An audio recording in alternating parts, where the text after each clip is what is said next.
So students, now first we are discussing about the evolution of gas. So first you should know what does this evolution means. So in the evolution of gas, you can see that evolution means liberation. What does it mean? Liberation, L-I-B-E-R-A-T-I-O-N,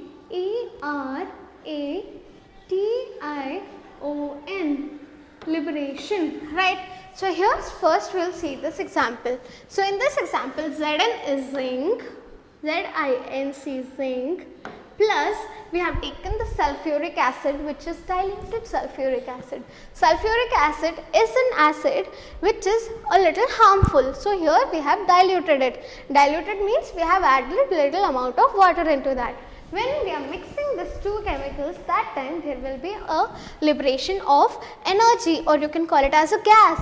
So that gas is hydrogen gas. So here you can see that zinc sulfate has been formed and the liberation of hydrogen gas is there.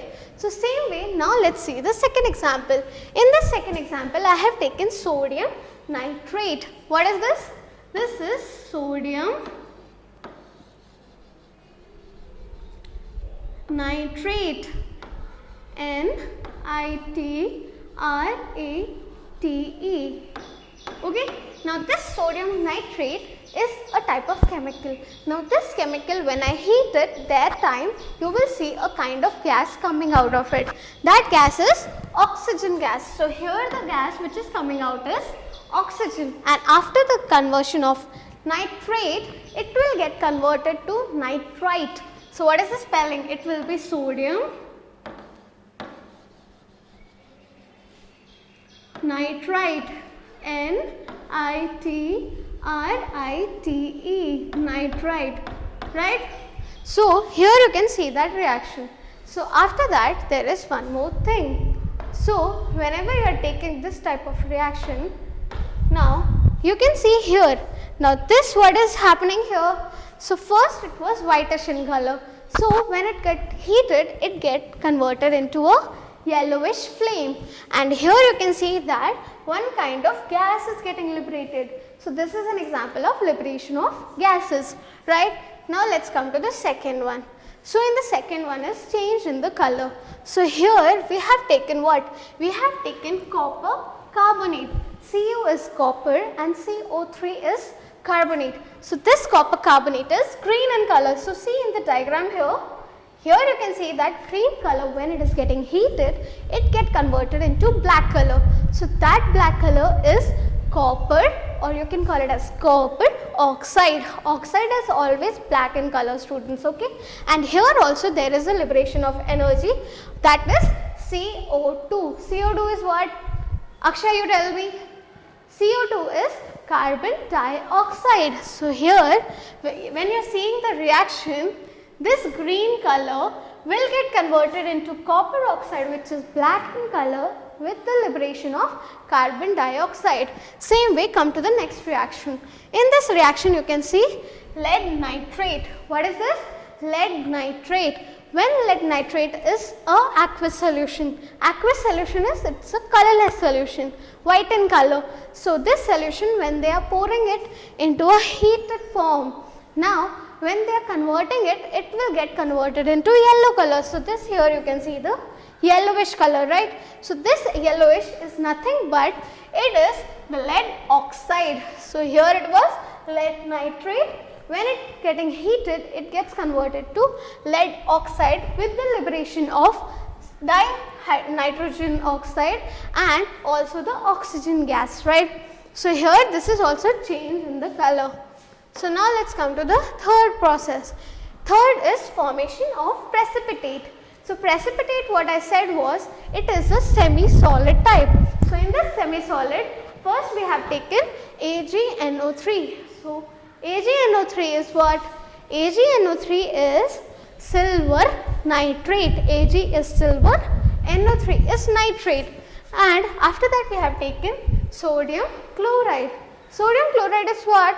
It is common salt.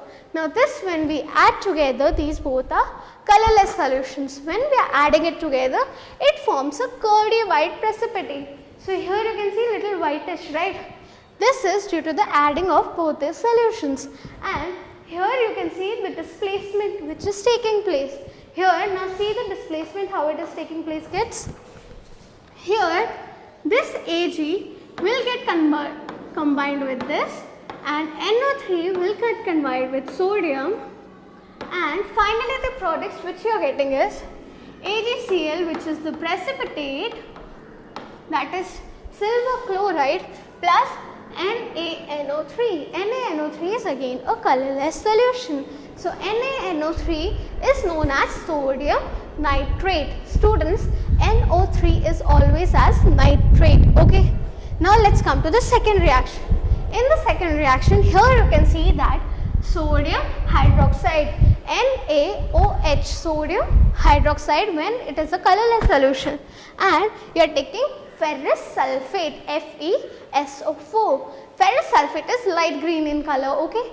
So here you can see in the diagram, when you are adding the sodium solution, sodium hydroxide solution, it gets converted into dark green in color. So here also you can see that there is a change in the color. So this is also a type of change, right? So here also if you are seeing the reaction as sodium will get mixed with this, it will be sodium sulfate, and same way Fe will get combined with OH and it will form this. This is what? This is ferrous hydroxide, which is dark green in color. This is this, and ferrous sulfate is light in green color, right? So here also you can see that there is a change in the color.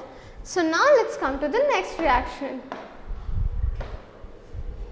So next one is known as energy changes. So students, here first we should know what are the types of energy changes. One is endothermic and another is exothermic. So exothermic comes from the name of exo. Exo means liberation. Exo means liberation. Same way exo is opposite to endothermic. Endothermic means it absorbs the energy. So first we will see what is the reaction in exothermic reaction. So here exothermic means from outside a metal needs to absorb the energy and then only it will carry on the reaction. So here you can see the Mg. Mg is magnesium, outside gas is O2. When these two combine together, it forms MgO, that is magnesium oxide, right? Same way here, endothermic reactions, I said it is a liberation, or you can call it as absorption of energy. So when sodium bicarbonate, NaHCO3, when it absorbs the energy, that time it will get converted into sodium carbonate, and the energy which is liberated, that is carbon dioxide and water. So here this example you can do that in home. Take the baking soda in your home and add water into that. You will see some kind of gases coming out. That gases are nothing but carbon dioxide gases. So that is a endothermic reaction, right?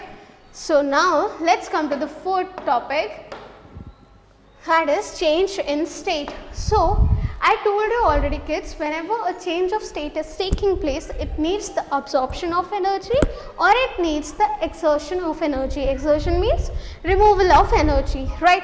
So here when you are taking hydrogen gas and oxygen gas, these two are gases. Now when these two gases combine together, it forms a different state, that is a liquid. Liquid is what?